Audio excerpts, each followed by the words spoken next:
మారిపోవద్దు. మధ్యలో మధ్యలో మారిపోయారు వీళ్ళు, మధ్యలో మారిపోయాడు. చాలామంది పిల్లలు ఇంటి దగ్గర బాగానే ఉంటారు, 10th క్లాస్ దాకా బాగానే ఉంటారు. ఇంటర్ తర్వాత ఎక్కడో కాలేజీలు వేస్తారు. ఆ తర్వాత వాడి స్టైలు, అబ్బా ఎంత చక్కగా నవ్వుతున్నారమ్మా.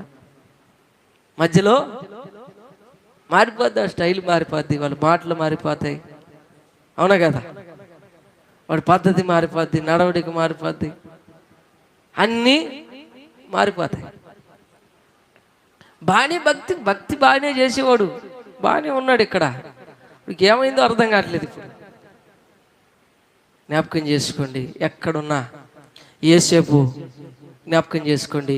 యేసేపు ఐగుప్తులకు అమ్మబడిన, పోతీఫర్ ఇంట్లో ఉన్న, జైల్లో ఉన్న, ఎక్కడున్నా ఆయన విశ్వాసాన్ని విడిచిపెట్టలేదు. హల్లెలూయా, హల్లెలూయా. ఎక్కడున్నా ఆయన ప్రార్థన విడిచిపెట్టలేదు. ఎక్కడున్నా వాక్యానుసారమైన జీవితం ఆయనకుంది. ఐగుప్తులోకి వెళ్ళిపోయాం కదా, అక్కడ నన్ను నమ్మేశారు కదా, ఇంకెవడు చూస్తాలే. చాలా మంది చిన్నపిల్లలు అండి, 8th class 9th class 10th class పిల్లల్ని చాలా మంది చూస్తా. ఈ చివరికి వెళ్తారు, ఇంకో కొంచెం దూరం వెళ్ళి అక్కడ పొగ్గొట్టాలు 2 కొనుక్కొని తాగుతూ ఉంటారు. పేరెంట్స్కి తెలియదు, నిజంగా తెలియదు వాళ్ళకి.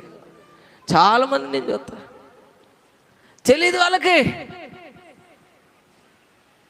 మంచోళ్ళే మా పిల్లలు అనుకుంటున్నారు, తెలియదు అసలుకి.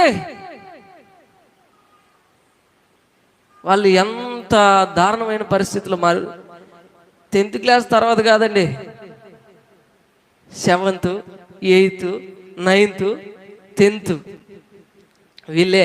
పిల్లల గురించే నేను చెప్తున్నా, పెద్దల గురించి ఇక మీరే ఆలోచించాలి.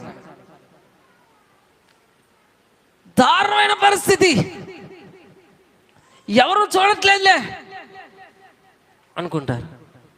లేదు, దేవుడు చూస్తున్న దేవుడు.